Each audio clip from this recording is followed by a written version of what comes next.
Let's get it. Let's get it. Shout out to everybody, man. Let's get it. It's the Nerve of You podcast coming at y'all live on this lovely, lovely Tuesday evening, man. I want to peace to all the supporters, man. Shout out to everybody that shares the podcast, man. Put people onto the podcast. Shout out to everybody that donate, super chat or whatever. Hey, man, we appreciate everything at the Nerve of You podcast, man. So I'm sitting here with the co-host that I love to do the most, man. We got Rose in the building now. Hello, everyone. And we here to chop it up, man. I thought this would be a good topic to really speak about because, from what I'm seeing in society, the alpha female might be here to stay. Let me explain what the alpha female is.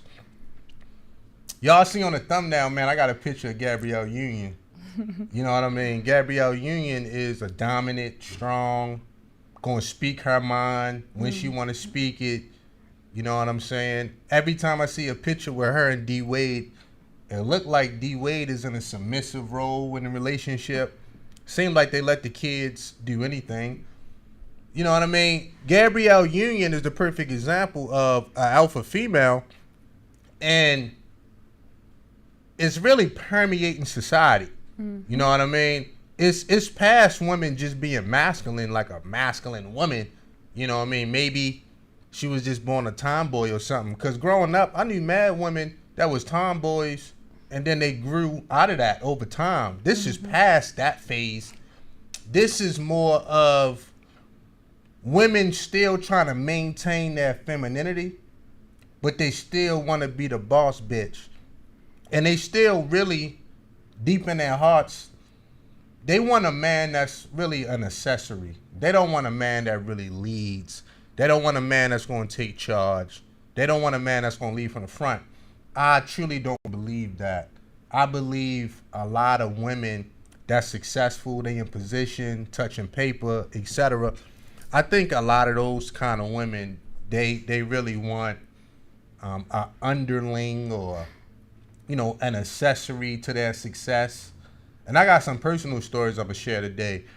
But my question is, it's really not even a question. It's more like a formality. My question is the alpha female here to stay? Is this the new normal, the alpha woman? What you think? I think she is. I think there's no going back. I think she's here to stay. I think it's a lot of truth in that. I never seen society go backwards. Right. Even though I know in this country they trying to spin the clock back a little bit on a few things, but it's like 50 years too late on some of this stuff. But with that being said, let me throw this out here. Because I'm not one of those guys that's like a brute, that's stuck in the past. I think women, if they want to have careers, go right ahead. Like, I'm not the type of dude that get a female boss and get bent out of shape. That ain't really who I am. You know what I mean? If I got a male supervisor at a job and I say yes sir to him, if a woman was in that place, I'm gonna say yes ma'am. It's that simple. You know what I mean? I'm not gonna go home and complain like, oh, I don't want to listen to a woman. I'm not one of those type of dudes. I'm pretty level-headed when it comes to that. But that's at the job. We got to talk about relationships and, marriages and other things like that. Now, that could be a bit unbearable to a man, particularly a black man, because, we got pride and ego out the wazoo. You can say that again. Unprecedented, the amount of ego and pride that black men have. But I think that, the war between men and women, I don't think at this point women want to go back to being in the kitchen barefoot, taking care of the kids all day. I think a lot of women, they want to keep their identity and also, for some women have a good relationship, a good marriage or whatever the case, a good union, whatever type of relationships people have these days, we can call them whatever, but just a good union. I think a lot of women want to do that and maintain that identity, which I don't have a problem with that either. You know what I'm saying? That's if ideal. If a woman goes to college, gets a career, I'm going to be the first dude to salute that woman because I know the kind of work it took.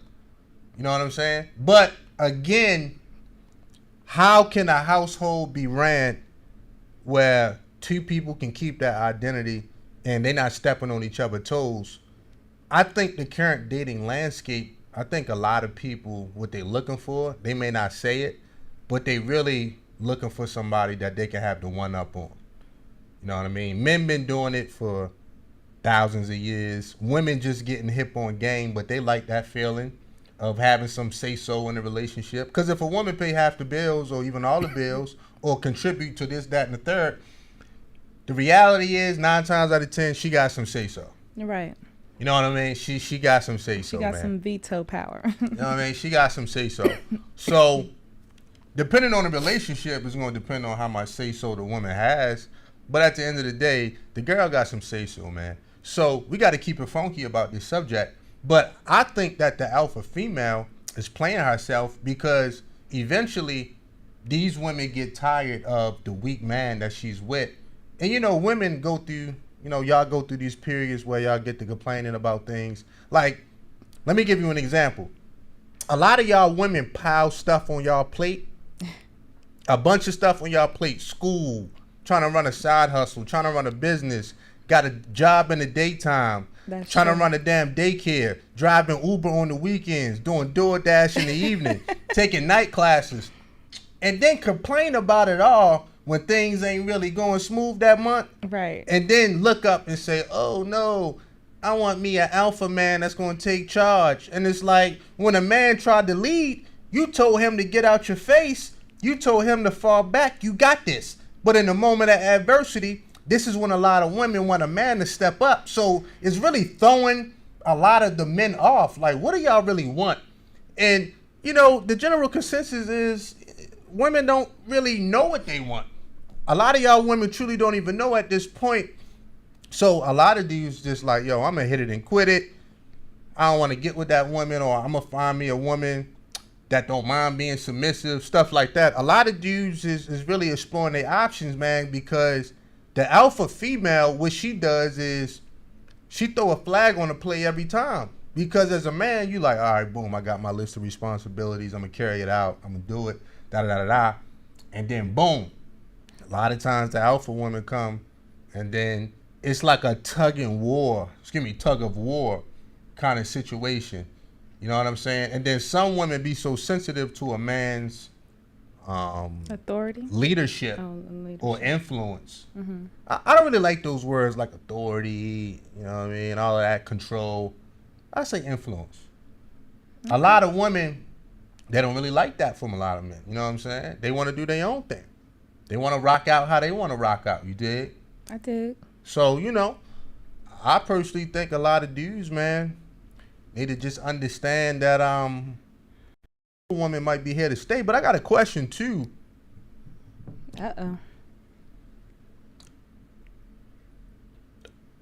Are women getting stronger and more dominant because men are getting weaker, or is it the opposite? You know what I'm saying? I do think women are getting more stronger in the sense of gaining more power monetarily, because money is power. It's a tool that could be used as power. So I do think that women are getting more powerful on a monetary level.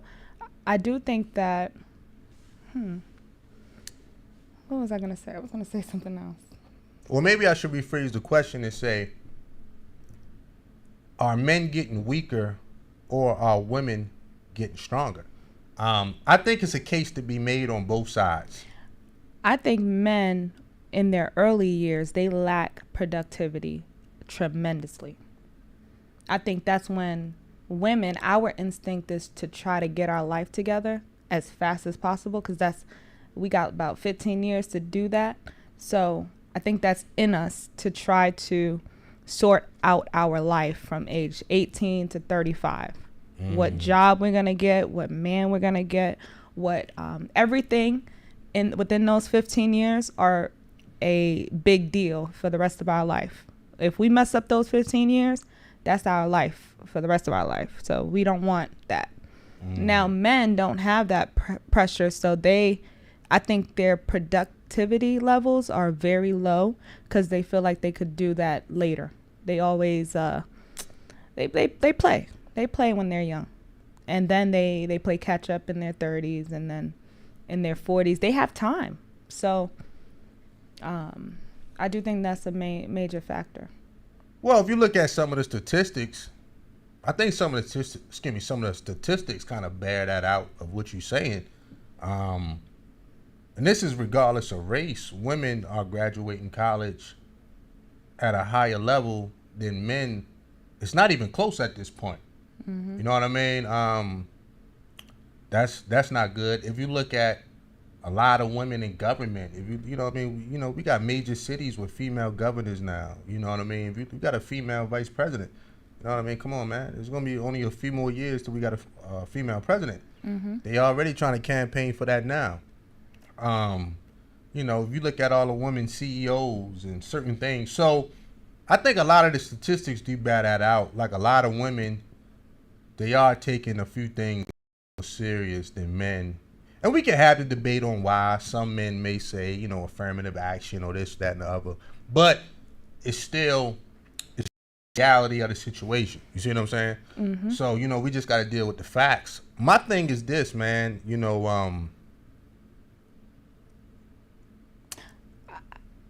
I do want to add, I don't think black men they don't have inheritance. They don't really have a father to pass down like business tips and just game on corporate America. They don't have that. So I think there's a big lacking with that. Had they had fathers to help them navigate through corporate America, figure out what jobs to go for, and if they had that guidance and encouragement, I think they would be in a better place. But because they don't have that, it's a big deal. It's a big detriment. Well, young women like yourself are keeping the fathers distracted. Oh, yeah. I'm just going to be honest. You You're know right. what I'm saying? Yeah, you're right. Because then we got to ask, well, where the fathers at? Well, yeah, they out chasing sex from young women. That's true. That's true. You know what I'm saying? Like a lot of times there's this big conversation on, where are the fathers at? Well, they're probably in the face of a young woman. Yeah. So it's nothing really stopping a lot of men from passing down business acumen or passing down anything to their next generation, to their progeny. But gotta ask what they doing. They in Odell's on the weekend. But the alpha female, and this is the Nerve of You podcast, y'all, coming at y'all live. The alpha female got to go. You know what I mean? And when I say got to go, I mean more in the household, man. You know what I'm saying? Like that's a real big sticking point for a lot of men. A lot of men don't like to be challenged in the house. A lot of men don't like all the slick back talk. And I'm just gonna be honest, man. What a lot of young modern women are missing is that gentleness, man. We can go back to our grandmothers or our aunts or great aunts in our family when they had that gentleness when they walked in the room. Even when they was disciplining a young person, you still knew it was out of love. It wasn't this ignorant scolding, you know what I mean, to make you feel bad and go in the corner and cry. It was, okay, you messed up, and out of love, I have to correct you. But it's that gentleness that a lot of young modern women lack. And honestly, that's what being the alpha female does, because a lot of women go into the workplace and schooling or whatever career field, business work. Now they got to compete with men.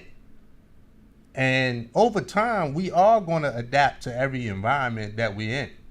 So they started out trying to be a woman, and then they leveled up to trying to compete with the men. Now they're competing with the men. They want to outdo the men. Next thing you know, they being men. They acting like men. They talking like men. They sexual lives are like men. Mm-hmm. You know what I mean? So that's going to be a deterrent to that gentleness that I was talking about. And it's like, man, once that's gone, me personally, I don't really see a purpose for a woman. I'm just going to be honest, man. I really don't. And I've you know, and I said I was going to talk personally. I've dated some alpha females. I have. And because it always start out the same way. For real, it's always the same initial start with it. And then over time, the woman will start to unravel. You know how relationships go. People show their true colors. Yeah. Over time, Right. it's just a natural order of things. Right. And then, you know, you realize, oh no, you know what I mean? Like, this ain't it. You know what I mean? Because I just can't get jiggy with that. We can't be two aggressive people in the same vicinity. Like, that's just not gonna work. We're gonna bump heads and collide, and it's gonna turn into a calamity.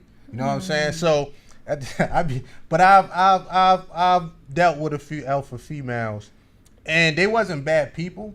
You know what? A couple of these women in particular, alpha females, that I've dealt with, honestly, I don't think that they even knew that they wasn't real gentle no more.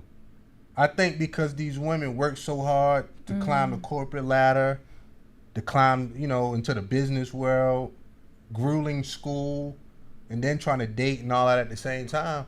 I'm gonna be honest, I don't even think they knew or even had the mind to even realize that they were becoming more masculine by the day. Yeah, I agree. You know what I'm saying? I agree. This is my personal opinion. Yeah, I agree with you. You know what I'm saying? Because, like, even some women, when I brought it to their attention, Mm-hmm. you know what I mean? They would, like, tighten up for a little while. But then, you know, you kind of realize it's just who they are. It's in them, yeah. You know what I'm saying? Like, that particular woman, honestly, she would have to change herself. You know what I'm saying? So, it's that gentleness, though, that I was talking about that really resonates with men. That's what's really going to hold the man.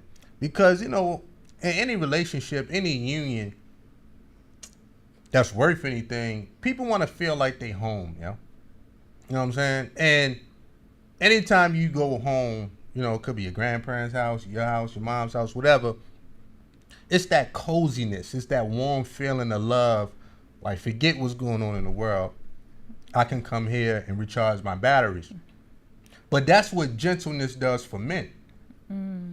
Sex is one thing. Sex has its healing properties and powers and all of that. You know what I mean? But it's still that gentleness, you know, that a woman has. Even when she's dealing with children. You know what I mean? Let a child get a fever. You know what I mean? Let a child get the flu or something. That mother going to do everything in her power to nurse that kid back to life. And that's what women do. It's hard for a man to nurse a child back to life. You notice that, right? Mm-hmm. A man could do all the doctoral things, like get a child medicine. You know what I'm saying? A man could, you know, do everything on paper. You know what I'm saying? Give him a cold bath or whatever. Make him some soup. Make some tea. But at the end of the day, it's that mother's love that make the flu just a little bit more The kiss on the forehead. suitable. Yeah, all of that. You know what I mean? You just want to climb into bed with mommy. You know what I mean? You 8, 9 years old. You got a flu. You got a temperature. All you want is your mother. You don't even want to look at your father. But that's what women bring. Women soften up the world. I'm saying, I'm not alpha females. Women. They soften up men. Think about some of the world's most powerful men. They had their poker face with everything. They sat at the tables with foreign dignitaries, presidents, generals, big boy businessmen doing $100 million business deals. And you look at what infiltrated these men. A woman. Yeah. A gentle, feminine, or it could be a promiscuous, soft, sexual, sensual woman. But Right. it doesn't matter. It still was a woman. Mm-hmm. You know what I'm saying? We're talking about even Hitler had a wife. Yeah. Now, I don't even know if I can even say that out. But even Yeah. Hitler Yeah. had a wife, man. the most savage dude ever created, had a wife at home. Stalin. All these guys, man. Lenin. They had wives, man. So we just got to keep it a buck about this shit. Yeah. You dig what I'm saying? But that's what women bring to a relationship. That's what women bring to men. That's what women ultimately bring to the world. They bring that gentleness, man. That's true. You know what I'm saying? And we got to cultivate that. And I do think that when we are having sex, we kind of lean towards just giving the sex instead of cultivating our gentleness. Like the caring part. just fucking. Yeah. Even the term we use is effing. We don't even use having. Well, if you don't love somebody, you just having sex. You can't say I'm making love. You can't say, we're doing all these great romantic things. Y'all effed the gentleness out of women. That's what y'all did. Y'all? Women act like they're not culpable in some of these situations. Well, yeah, you're right. I'm just being 100. You know what I'm saying? We got to keep it a buck about that shit. So, but look, I think that men, honestly, in order to balance this out a little bit, men gonna have to step up, because I'm gonna be real. Like this new generation, it has a lot of good things about young people. They got a lot of great things that they're doing, and I like the way their minds working. A lot of these young kids are creative and all of that good. They real artsy or whatever, artsy crafty, but we still need strong masculine men that's going to protect, and that's going to lead when need be. You know what I mean? That's never going to go out of style. You know what I'm saying? No matter how technological, this society gets, it still has to be a man that's going to get out there and cut that grass, man. Still going to have to be a man that's going to clean out those gutters. You're still going to have to be a man that's going to have to change that flat tire. I had a homeboy. It's a true story. It's a true story. We was going out to the club. This was many moons ago. I was going out to the club, me and a couple of my partners. So we was going to take my homeboy car. And as soon as we pulled out the parking lot, he got a flat tire. You understand, this dude didn't even know how to change a flat tire? Now, I was fresh. I wasn't about to change his tire. We took another car. I wasn't about to do it. Like my other homeboy got down on the ground and did it. But my homeboy was so worried about his swag. He had on some white jeans and all this crap. And I'm like, dog, what if your lady was with you? What if your family was with you and you got a flat tire? What you gonna do, call a tow truck? Nah, dog, a flat tire, really, truthfully told, flat tire take you 5 minutes to change if you know what you're doing. I done changed thousands of them. But this is the segment of weak men that's out here. And it's like, dog, dudes gonna have to step up, man, and get into that man capabilities, man. I think right now, a lot of men are getting by on swag. You know what I'm saying? They kind of swagging their way through life. But that's going... Smooth talking. Yeah, slick talk, all that. But you still got to get your hands dirty from time to time, too. And if you can't do that over time, that woman going to become real dissatisfied. Because you think about it, let's take that flat tire situation. Let that happen 2 or 3 times. That woman going to start to look at that dude like, why every time you got a flat tire, we got to call another man to come fix it?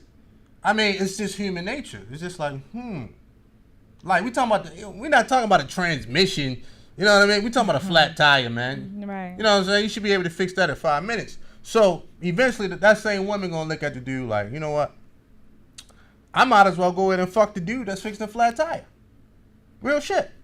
I might as well go ahead and give him the mouth and the ass because you incompetent. Are derelict on your duty. Real shit. That's true. Yeah. That's just the way I see it, man. So we got to keep it a buck. Got to keep it a bean about these things, man. You know what I'm saying? Real talk. A lot of men going to have to step up and be, yo, man, this is a true story. And, I'm pretty much in the gym every morning. You know what I'm saying? 7, 8 o'clock. I see. It's a little quick, little tighten up. But this is no cap. It don't matter what day, what time I go in there. There's always more women in the gym than men. Oh, wow. And I've been peeping this trend for like the last, 5 years? Damn. I just never said it out loud to now. But now it's just like the confirmation. Like, yo, man, you got more women in the gym lifting iron, doing the little aerobics classes, CrossFit, whatever. You know what I'm saying? I'm like, where are all the dudes at? Don't get me wrong, it's men in the gym. But if I showed you the ratio, you're like, yo, man, there's more women up in here. It's lopsided. Are deadlifting than men. That's not it, man. That's to me. That's not it, dog. And you know, it's kind of funny because the jokes online is always, well, women need to watch their weight. You know, generational overweight women, and I get it. You know, but it's not just the women that's overweight. You're dealing with a population of people that's having weight issues. And I'm like, well, how can the men complain when us as men not setting the tone? You know what I'm saying? Real talk. Now, some women like big men, and I'm not saying that. You know what I mean? Some dudes like big women. But I can see if all the dudes was walking around chiseled with six packs, then we can laugh at a woman's weight and be like, y'all need to step up. But I can walk in I'm talking about my particular gym and a couple other gyms I've been to in the last few years and literally see more women than men. And that's very odd to me because when I first started working out a long time ago, like I'm talking about going to a gym, it wasn't like that. You know what I mean? At best, it'd be like 50-50. But right now, especially the gym I go to, man, I would say it's like 60-40, 65, you know what I mean, percent women. It's ill. Yeah, and that's why men, when men complain like, oh, all of the women are sleeping with 20% of the men and all that, that's necessary. I think that's just the natural order of things. If it wasn't like that, then women will just be sleeping with unproductive, incompetent men and having them be the next generation, and we can't have that. So it is what it is. I think men are just going to have to accept that and compete. Well, here's the thing about an alpha woman, and this is another thing. And I'm glad you brought that up because now I really got to touch on it. This is Never You Podcast, y'all, coming at you on a lovely Tuesday evening, man. Got the co-host I love to do the most. We got Rose in the building. And we kicking it, man. But I'm glad you brought up that point. Now, women, right? Women, as far as who they sleep with or, who they choose to sleep with or whatever the case. You know, my thing is this, man. The alpha female, right? Because that's what we're talking about. The alpha female, she'll deal with an incompetent dude as long as he's attractive. She'll deal with just a complete F up in life sometimes. Let's keep it a buck. She'll deal with a nigga straight out of prison. Don't even know his prison record. What he went to prison for. He could have went to prison for child endangerment. She don't even care. She'll have kids with him because a lot of the alpha women, they really just want an accessory on their arm. It kind of takes me to this one situation I had with a woman. And, she's doing very well for herself in life and all that good stuff. And I can kind of tell that she basically was trying to make me into kind of like a Ken doll type of situation. You know what I'm saying? I felt it coming early on. And then I ended up cutting that situation short. Oh, you peeped game. But I peeped game fairly quickly. And at the end of the day, I definitely noticed that the alpha female is not too concerned about a man's productivity as much as how he look. Is he sexy? And this is regardless of what she looks like. You know what I'm saying? Because an alpha female got the mentality of, I got everything. I got my job. I got my schooling out the way. I got a nice car. I got a house. You know what I mean? I got side hustles. I got mad streams of income. What am I missing? You know what I'm saying? And not just a man, but they like, you know what? I'm not going to take a back seat to no man. I'm not even going to take the passenger seat for a man. I'm just going to find me a dude that I can dress up and make him play Ken doll. You know what I'm saying? And I peeped that with a lot of women, especially, you know, I'm 34, especially around my age group. I would say between like 32 and then, you could take it all the way up to, 50s or whatever. Yo, this is like a real thing. The alpha female wants to create a man. You know what I'm saying? And this is why, we wonder why a lot of these dudes in prison be getting mad letters and visits and commissary. It's a fantasy. Oh, wow. I mean, it's just reality for a lot of those women, because a lot of those women, they work so hard to get to where they at, which, is laudable, right? You know what I mean? You're a grinder. You grinded it out. You went to study hall on Friday night, started going to the club, and you aced all your tests, and da-da-da-da-da. You went to medical school, law school, whatever the case is. I understand that part of it. So a lot of these women think, because, you know what, I did all this, nobody helped me to get here, everything else is falling in place.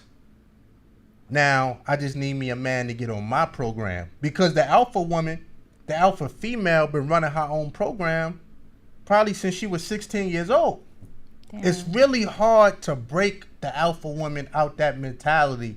You know what? It's just who she is. Mm-hmm. You know what I mean? So either she going to find an underling, accessory type of dude, or she going to find a dude, it's going to be a situation of just booty calls. I see you when I see you. Maybe every now and then we can take a trip or something like that. But that's going to be the extent, unless she put in the work to change her habits. You know what I mean? So it's kind of one of them things, man. I peep, dog. Like even in my life, I've experienced it firsthand.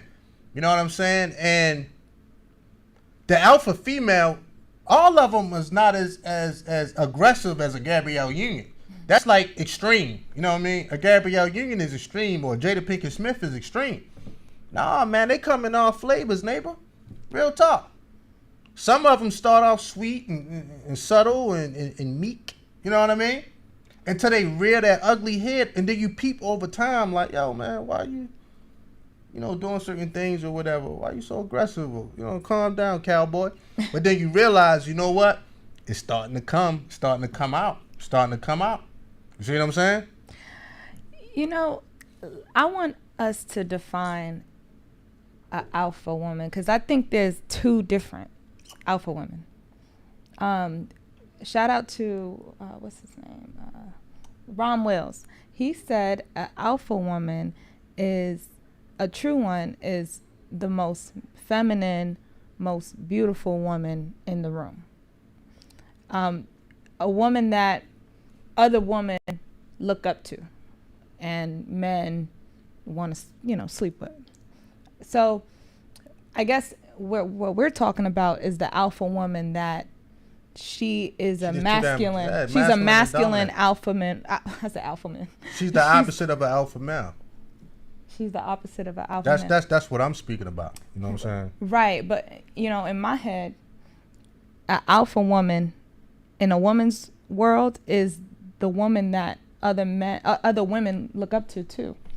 Well, other women want to be the boss bitch too. If she doesn't have that beauty Gabrielle aspect. Union is beautiful. Well, yeah, that's true. She's one of the prettiest women I've ever seen. Yeah, so I mean, if the majority of women can look like Gabrielle Union and get a man like D Wade to be submissive, what? They gonna take that deal. Yeah. They gonna 10 times, damn near 10 times out of 10. They gonna take that deal. Cause ain't too many women look like Gabrielle Union.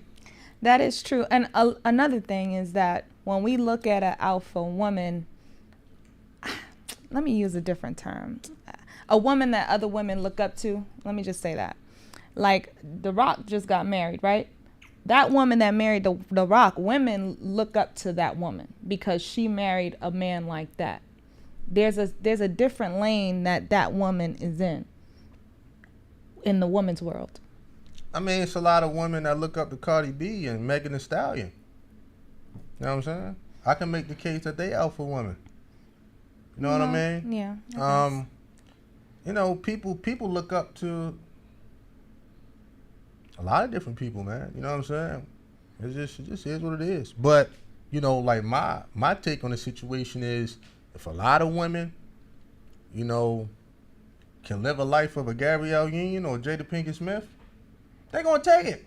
True. Jada Pinkett Smith is one of the most beautiful women that ever graced this earth. Regardless of all the crap and all the mess with Will Smith. And she always been one of my crushes because she's, I mean... And she's older. And she that's what I was about to say. Yeah, she running circles around these young girls. Yeah, she got like a... She in shape. 18-year-old body. Skin is clear. She's a beautiful woman. Just beauty, period. Yeah. If a lot of women had the option to look like her and do some of the things and say some of the stuff that she said and still have her husband Will Smith go on stage and slap the crowns out of Chris Rock's teeth, women would be like, oh yeah, give me that. Yeah, that's true. You know what I mean? That's the best of both worlds, man. That's true. Are you serious? Women to take that shit in a heartbeat. What? That's true. You know what I mean? Come on, man. Like, why be submissive? They like, when I can be Gabrielle Union. You know what I'm saying? Why be submissive when I can be Jada Pinkett Smith? Yo, man. You know, look. Certain people just gonna attract, right? That's like Dwayne Wade. You know, a lot of people don't know Dwayne Wade's story, and I use him and his wife, Gabrielle Union. It wasn't a disrespect thing. It was to try to use it as a teachable moment. You know, guys like Dwayne Wade, you know, his mom was on drugs growing up. You know, he didn't have his parents growing up. Actually, when he was in high school, he moved in with his high school girlfriend. You know, he moved in with her parents. You know, his ex-wife. He ended up marrying the girl. They got divorced. Ugly, nasty thing. Divorce they went through. And then he got with Gabrielle Union a little later. But a guy like that, he never had a mom. He probably never had that gentleness. He probably got severe mommy issues. So, of course, he was going to attract a dominant, more aggressive woman like a Gabrielle Union. That makes sense. Because that makes perfect sense. We never know what's in this dude's heart. Right. You know what I'm saying? He could have always wanted a mom in his life. You know, Gabrielle Union is older than him. I think Gabrielle maybe like 8 years older than D Wade, maybe a little older. So we don't know why certain people are attracted to one another. There's a reason Will Smith is attracted to Jada. And it's not my place to try to figure out why. I have my suspicion. You know, Will Smith was always like the corny, nerdy dude in Philly. You know, in Philly, they mad aggressive. Yeah, mad That's aggressive. That's a very aggressive city. It's like Brooklyn in the 90s. It's mad aggressive. That's just what Philly is. You know what I mean?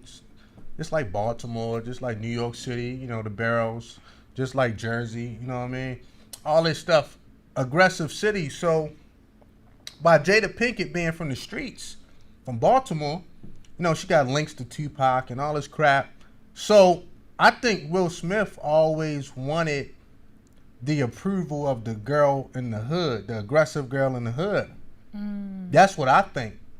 Because Will Smith, he had to play a role all his life of the nerdy, corny dude. Because that's where he made his money. Will Smith couldn't get on a movie and play a thug. We not buying that from... Come on, man. You was dancing on Fresh Prince, man. We don't want you to be no thug.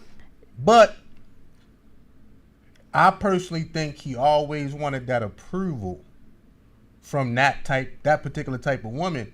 Because I'm under the impression that Will Smith can get damn near any woman he want. He's a handsome guy, tall, muscular, got crazy money, smart, dedicated, hardworking. He got all the attributes of a good man. Bam! It's on paper, and you can see it. It's tangible. Now, you got to ask yourself, well, why would he want Jada Pinkett Smith? Jada Pinkett Smith from the hood. She sold drugs when she was in high school. Like, damn. Real talk. Like, this is documented. I'm not saying that. Like, I actually know some of her peoples from Baltimore. Jada from the streets for real, for real. She ain't from the streets. She from the streets for real. She on the highway. No, Jada from the... No, she on the streets for real. She roadkill. But... Not roadkill. No, she roadkill. Jada Pinkett from the streets for real. And, you know, and that's no knock on her because she made it up out of there. She was already acting long before Will Smith. Damn. But here's the point, though. I think that Will needed that approval from a woman like her. Because being up in these Hollywood parties and, you know what I mean, being in California, LA, we kind of know that vibe. But Will Smith is really a black dude from Philly. That aggression made him feel like at home. He don't want to go to the Met Gala with some soft little model chick. He may sleep with her, but at the end of the day, it's that approval that he was looking for. And I think he found that with Jada. I think Jada gave him that feistiness, that aggression, and moreover, what she gave him was, okay, I finally got the pretty girl in the hood to acknowledge me and the man that I am. And then, you know what I mean, she had his babies and so forth and so forth. So you never know why people are attracted to one another. Did his mother get beat by his dad? See, I don't know about all that. Oh, okay. I don't know. Will Smith, I don't know. I doubt it, but I don't know. Okay. That's what I heard. I don't know if it's true, but if it is true, maybe he liked that aggression from her because she stood up for herself. Who knows? You know.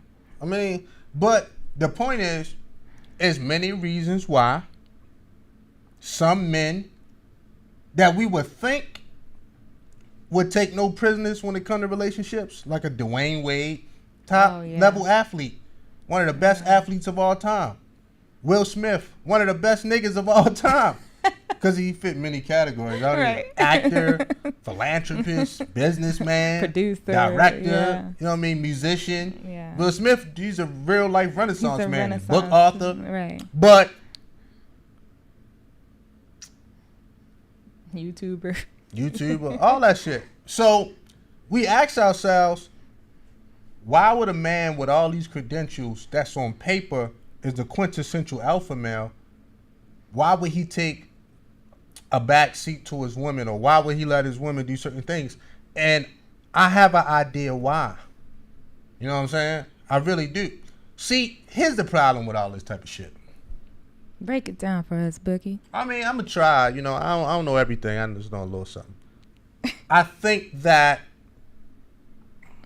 look, we don't know what's in somebody's heart. You know, the Bible says, who can know the heart? It's deceitfully wicked. We don't know what's in somebody's heart until we truly get to know them. And this takes time. It could be a year's process for somebody to purge whatever's in their heart and reveal it to another person. And this is why dating is really such a dangerous sport. Y'all really out here. It's one thing, you know, because y'all playing with the sex thing. Y'all don't want people went crazy with the sex thing. But playing with your heart is equally as important. You know, your heart is very important. You're playing with demons. And you don't know what's in the next person's heart because we keep so much shit concealed into ourselves and da-da-da-da-da. And I don't think that that's good. But like I was saying, we don't know what's in somebody's heart, yo. You know what I mean? And why they truly, the real motives on why they attracted to somebody. You know what I'm saying? And I think a person got to be real with themselves. You know what I mean? Honestly. There's women that's attracted to men because they're looking for a dad. There's men that's attracted to some women because they're looking for a mom. There's people that's attracted to each other because they're looking for security. There's people that's attracted to each other because they want somebody they can dominate and control. There's people that's attracted to each other because their self-esteem is low. So they need to step on somebody else and mess up their self-esteem. I mean, all of this is tucked away in a person's heart, man. You know what I'm saying? Mm-hmm. So, and that's why dating is really, really a dangerous sport, especially nowadays, because people are so crafty at manipulation. People study this stuff. You know what I'm saying? People walking around reading The Art of Seduction and 48 Laws of Power. I mean, this is what people study all day long. How to use people, how to be used. I mean, all of this stuff, man. So right now, the art of manipulation is at such an all-time high that dating is dangerous, because a lot of times, man, it comes down to that one person that you let your guard down with. Motherfucker that screwed you over and shit. You know what I'm saying? So now you're dealing with a real betrayal, and it just hurt that much more. But if you ask me, man, like, people jacking this dating thing up, man, personally, because I see the carnage, right? Like, my view of things, I have an aerial view on things. I believe I do. And, you know, I got examples in my personal life where I can look at relationships and things and such and be like, damn, man, I jacked that up. But just looking at society, certain aspects of society, I should say, I'm starting to see the carnage of what has happened when people put their heart out there too much, yo, real talk. Men and women right now don't trust each other. That's number one. Mm-hmm. There's a automatic suspicion when men and women get in the same room, or a man and a woman go out on a date, or why a man is approaching that woman. There's a suspicion off top before anything else takes place. And once you find yourself as a society in that particular space, man, something went extremely wrong. Right. And then, so now we got to examine it holistically, and it's the damage and carnage of too much free sex, too much openly dating, too much I'm gonna do what I want, you know, getting further away from core values and fundamentals that's righteous. You know what I'm saying? Letting people in your space, and then a lot of people get to the point where they turn cold, bitter, they don't have nothing left, their energy is zapped, and this is when you get all these people now with this self-love whole treatment and movement, which I don't have a problem with self-love. I mean, you got to love yourself. That should be, you know what I mean, automatic when you wake up in the morning. That's the first person you love on is yourself after you spend some time with God. But at the end of the day, I'm like, damn, everybody's into themselves. The problem is how we treating each other. Right. So I done met so many people down with the self-love movement, and they treat other people like crap. That's so true. That's very, very odd to me, yo. Yeah, we got to beware the snakes, and then the snakes in you. The snakes inside of you and the snakes around you. And that's why, you know, I wrote the book Mirror Talk, right? And I called it Mirror Talk because Amazon, y'all go cop that. Shameless plug. Shameless plug. We in tune, huh? But here's the point. And this is kind of how I live my life, you know. I look in the mirror before I go around pointing fingers at anybody. I go ahead and check the mirror out. I do my mirror talk. And I always assess myself in a situation, whether it's beforehand or I catch myself after a situation, and I do my after action review. I'm like, all right, man, I jacked that up. I fucked that up. Or I got to make that right, or whatever. Or I probably won't do that again. But it's all mirror talk. I'm having these conversations with myself because I'm like, okay, if I want to get to the next level, if I want to dominate the next level of life, you know, within my mind and you know, emotionally and all of this stuff, then I gotta have these mirror talks, man. You know what I mean? It's mandatory. It's paramount for my growth and evolution. And so, you know, I never put a lot of emphasis on a self-love. There's too many people on that. That's crazy. I'm like, dog, the problem is how we treating each other. We need to take a close examination of why we got so many barriers up, why we so suspicious of each other, why we can't trust each other as people, Why da da da da da? All down the list. You know what I'm saying?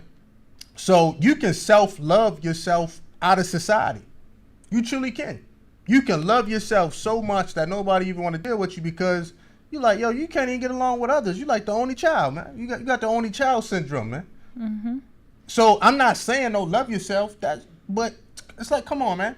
Is that truly the problem out here? The problem is people love themselves too damn much. Look how many selfish people out here.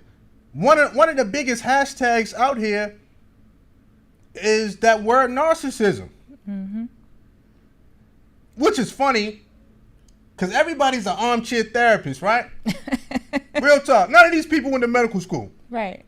And it's really odd to me. I'm like, okay, look, man, I get it. It's a cute little word. You know how many women have called me a narcissist? I'm like, I just met you 2 days ago. I mean, for real. What could I have revealed to you in 2 days? Right. But they studying all this bullshit online. Right. So they go around throwing the damn word around, don't even know what the hell it means, don't even know the context, ain't studied nothing on it, ain't read one book on narcissism, right. But they seen a 30-minute clip on YouTube or a quick little Instagram joint and walk around calling dudes narcissists. I'm like, man, that's being a narcissist right there. You calling me a narcissist make you a damn narcissist. But here's the point, you know, that's one of the biggest things out there. So I'm like, yo, man, the whole problem ain't really us loving ourselves. I think we loving ourselves a little bit too much these days. It's about how are you treating your neighbor? I mean, honestly, you know what I'm saying? How you treating, you know, the people close to you? That got to be examined a little bit more, man. It's my personal opinion. And how you treat others, there's little to no difference between how you treat others and how you treat yourself. I mean, because it's clear. And it exposes itself in a marriage, especially because if I hurt, you know, my husband, I'm hurting myself if I get a divorce. So he's going to hurt, I'm going to hurt. So that's what we got to really think about. And then it's the golden rule. Treat others the way you want to be treated. Well, you would think it's that easy, but it ain't that easy. Again, I mean, no. But you got to understand, too, and that's why I say my view sometimes is just aerial. I take an aerial approach where I try to look above the problem and look down on it to see the whole playing field. And, yo, man, a lot of people been hurt.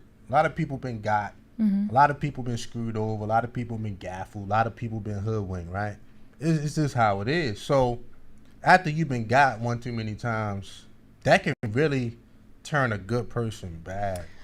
You know what I'm saying? So I just try to approach things with more of an understanding of a situation. Like, you know what?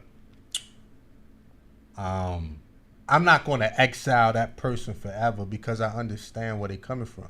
Now, some people is no excuse, but I do get it. You know what I mean? We all been hurt. We all been through something. Some people been through a lot. Some people been through too damn much. You know what I'm saying? So with that being said, Damn. For some people, it's a true story. For some people, I got to be a little bit more patient. Real talk. It's like being a boss at a job, right? Because some things we can't escape. Some you just got to deal with people in real life. And let's say you're a manager, supervisor, whatever, right? You're a boss. You got people up under you. Whether you got 2 people or you got 20 people under you. If you don't have a sense of understanding and empathy and compassion, you're not going to be at that job long. I don't care how well you do at sales. If everybody under you hates you, it's going to drop the morale, the motivation, etc. And that's not good for a leader either. So you got to approach things with an understanding. You don't treat everybody the same. Some people you could be tough on. Some people you got to treat them gently. Some people, yo, man, you just got to leave them alone. You got to back.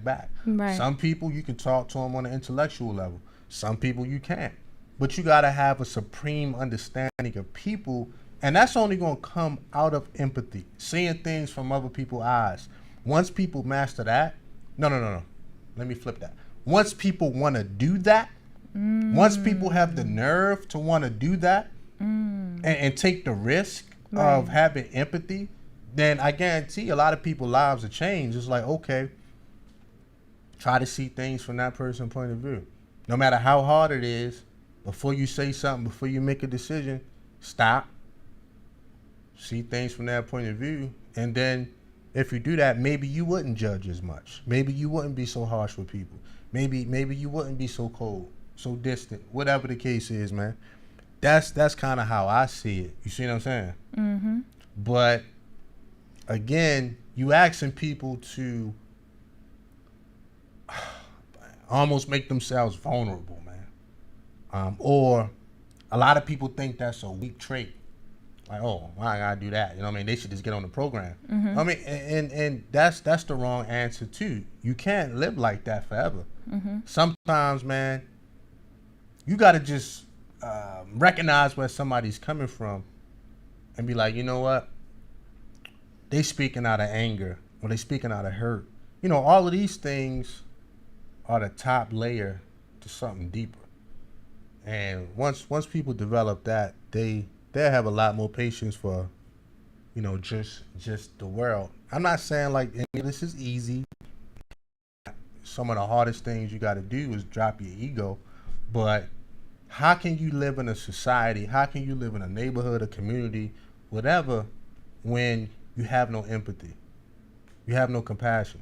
How does that even work? Some years ago, I don't know how many years, man, maybe 5-6 years ago, there was like an earthquake or like not an earthquake. I think it was an earthquake or Tsunami? Nah, a flood or something. Something happened in like Japan, right? And you know, and I don't want to say the wrong thing. It was either like an earthquake or something, a major calamity. You know what I mean? It was just major. So anyway, but like here's the point. But it was in Japan, and it was a mess, man. But these Japanese people were so patient with one another. Damn. I'm talking about getting aid to people, volunteering. It was just people just dropping out blankets on GP. People staying there all night feeding these people. It was a sight to see. And I understand now why Japan leads the world in technology. I understand why Japan is leading the world in you know, the world's GDP right now. I truly understand. Yeah, my man said in the chat room it was a tsunami. Yeah, a tsunami. Mm-hmm. So you contrast that to Hurricane Katrina, and this is no disrespect. Shout out to New Orleans. Mm-hmm. Them niggas was in a Superdome shooting at each other. Damn. Them niggas was in a damn Superdome sexually assaulting the women. Wow. There was no patience with one another. Stabbing, robbing, stealing. And you contrast that with the people of Japan, and it's not even close. And I don't want to make this a black and white thing. I'm just giving examples or whatever. And you can tell that the people of Japan, they had love, they had empathy, they had compassion, selflessness. You know what I mean? They truly love one another. They were their brother's keeper. Bingo. You know what I mean? So when they went through a major calamity in their country, or their island rather, and this is not the first time, they've been through Hiroshima and Nagasaki. If they can make it do that, they can make it do anything. Right. But at the end of the day, they had all the fundamentals in place to recover from a tsunami. Now compare that with Hurricane Katrina in New Orleans. It was every man for themselves. Don't get me wrong, it was some people that did help. But compared to the people that was effing it up, it's not even close. You did have some stand-up men down there. You had a few. Handful. A few. You know what I'm saying? And I want to emphasize a few. Right. But it was every man for themselves. No sacrifice. Damn. I mean, look at the documentaries on the Superdome. I mean, that shit was... Come on, man. And I understand it's hot.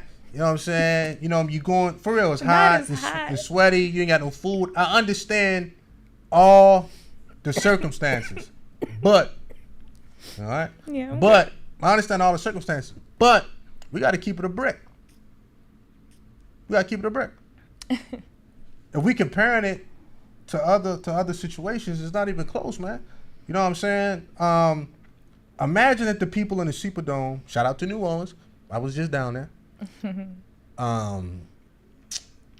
If those people had patience with each other, again, if they just had a little bit of love, some tenderness, that gentleness that I was talking about, if they really had that in their hearts, and when they seen each other, they had empathy and they loved each other, I think that situation, as bad as it was, they could have made the best out of it. But when you have a every man for themselves, niggas beefing, a self-hatred, if you have all of these things, ain't nothing really gonna go right, man. You know what I'm saying? So, why do you think we spent so much on sports? So it's to see that based on our competency, we could win the game if we work together.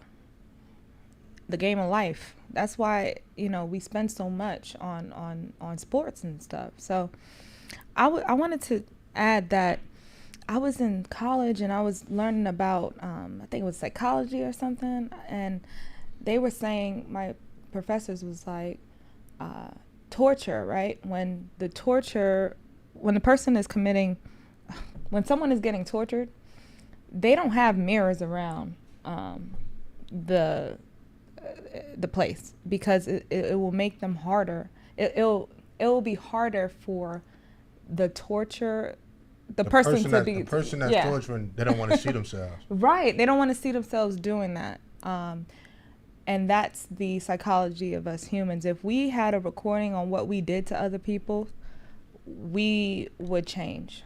Well, it's even deeper than that. You got to understand war tactics too. A lot of times in war, right, one of the coping mechanisms for a soldier of any rank structure is to dehumanize the enemy. You don't want to think that your enemy combatant has a family, they got children, they got a community, they got faith, they got religion. Once you start thinking about that, you're going to be less of a trained mercenary, I should say, and you're going to be more of, trying to win the minds and the hearts. You're like, man, this guy got a family too. So, if you think about, I think about the American Indian War. They called them savages. You know what I'm saying?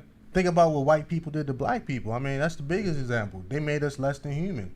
They actually said black people was 3/4 of a man, of a person rather.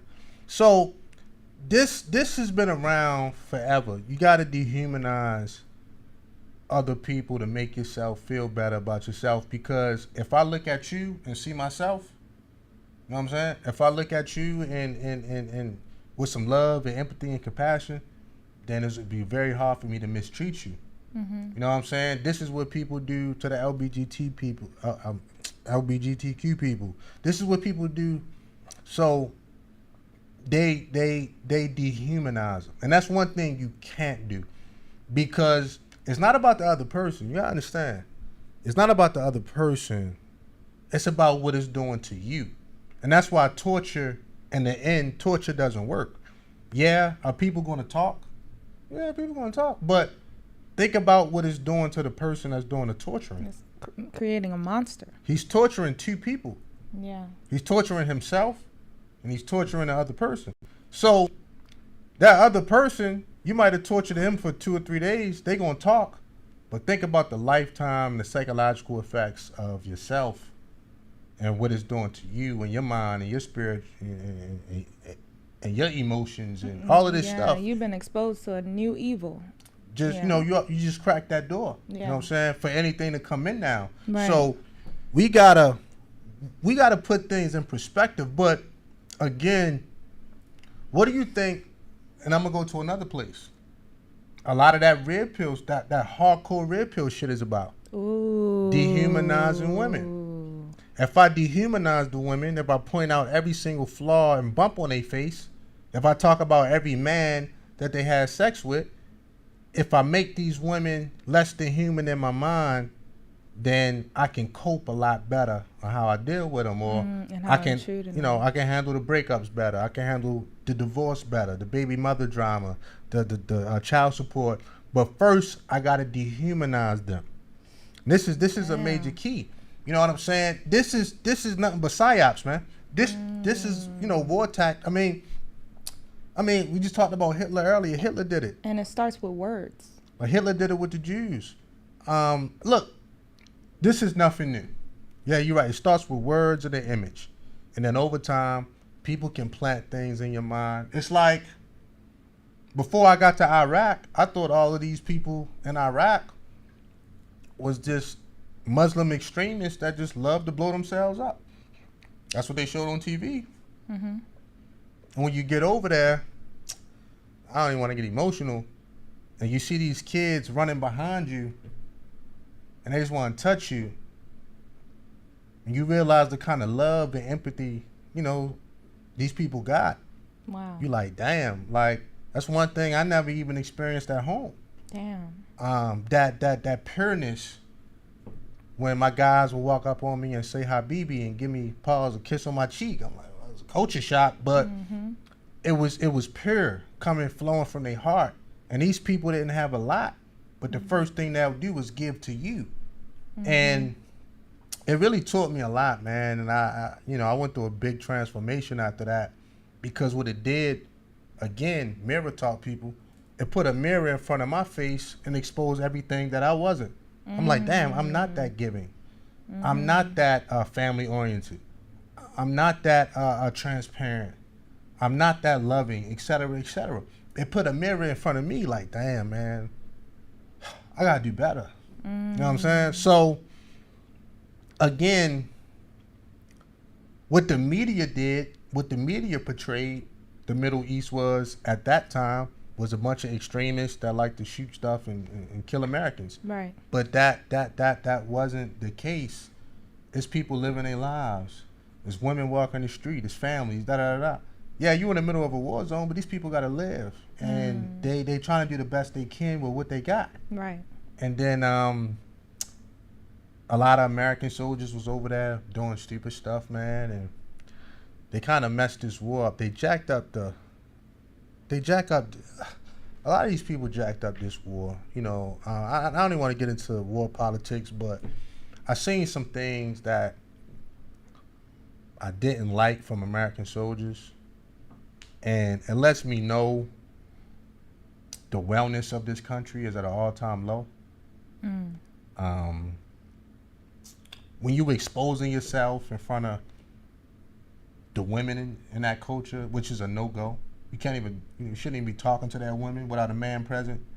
When you defecating in front of these women, and when you pissing in water bottles and giving it to kids, acting like it's juice. When you're running over kids with tanks and all this crap. It's sick. You dehumanize them already, though. A lot of people came over there thinking they was, one thing, but these people already lack compassion. These people already lack the empathy and love that I was speaking of. So it was easy for them to run rampant and wild like pirates in that country. And all other war crimes that was committed that nobody's ever going to get charged for. But again, damn. That's just the name of the game. And this is why we deal with each other how we deal with each other. If you got a problem with somebody these days, the first thing you're going to do is not deal with the problem, is you're going to tear them down. Right. You got to dehumanize them, man. This is a tactic. This is a war tactic that's been going on essentially from the beginning of time. And you know what? And one of the relationship tips is if your partner does something to you that you don't like, you don't tell them, I don't like you. You separate them from the action. You say you don't like the action. And I think a lot of times we dehumanize the person and say, I don't like you, versus what you did. Well, once you do that, again, it's easier to deal with the person once you dehumanize them. If I look at you as a human, if I look at you as me, I'm you and you're me. You know what I mean? We all are connected. We all are one. I don't even want to get too deep into the spiritual aspect. We all are connected energy-wise. But once I look at you as less than me, at that point, I can run my game on you. At that point, I can manipulate you. At that point, I can tear you down. I can get what I want. I can da-da-da-da-da, et cetera, et cetera. But first, I got to take your face off. I gotta exchange your face with the face of something less than or evil or something that I deem unworthy. That's the first thing I got to do. So, again, man, you know, Yeah, there's something real cynical about that. it's sick, but we do it all the time. We do it on smaller levels. You know what I'm saying? We do it on smaller levels, and we do it on, you know, a massive level, like a whole war in the country. But again, it doesn't matter. You know, all of it is wrong. You see what I'm saying? Mm-hmm. All of it is wrong. So, and I'm gonna say this, and then we're gonna wrap it up. If a woman get online or a man get online, and all they talk about is the negative aspects of their nature, what you think they're doing? They dehumanizing. It's easy. It would be easier on my psyche to do content if all my content was negative. If I dehumanize black women or women in general or society or whatever, if I be like, oh, you know what I mean, all y'all want to do is sleep with thugs and get pregnant and be baby mothers and y'all got STDs. Whatever guys are saying every day, if I do that every day, then I'm going through the process in my mind of making it easier to go in and talk crap about you, to deal with you. I'm making it easier to have my way because now I don't have to look at you as God's child. I don't have to look at you as a human. I don't have to look at you as something worthy, regardless. You know what I mean? And so, look, we done went off topic a little bit, but it's fine. I think that people need to examine themselves, that mirror talk a lot better, because look, I did things in my life I ain't proud of, and I don't want nobody to keep me in a prison of my past forever. So I try to extend that arm to other people. Mm-hmm. It's not my job to keep somebody in a prison of their past. You know what I'm saying? I'm just gonna be honest, man. Because we're prisoners of the present, not prisoners of the past. I mean, we should be. Yeah. You know what I mean? Don't get me wrong. You know what I mean? You don't have to deal with somebody if you don't like their past, but you don't have to tear them down either. You could just say, I'll pass. No pun intended. But you could just say, I'm good. I'll pass. Like, you ain't got to tear them down. You ain't got to make nobody feel bad. Because I don't like when nobody do it to me. It's like, if a black man get out of prison, don't he want a fair shot at getting a job without somebody holding his past, something he did when he was 20 years old, 18, now he's 40? Like, damn, that was 20 years ago. Mm-hmm. So we got to extend that same courtesy in every aspect and areas of our life, too. The same energy you want is the energy you got to put out. And I think as people, we have a hard time doing that because we think it's all about us. You know what I'm saying? If you want a second chance at life, you got to get that to somebody else, et cetera, et cetera. You want things, you want people to treat you fair, you got to treat other people fair. You want people to treat you right? All of this stuff is flowing through your heart, man. So I think that we got to do better in these areas, man. And again, I said all that to say, because I said a lot, but I said all that to say,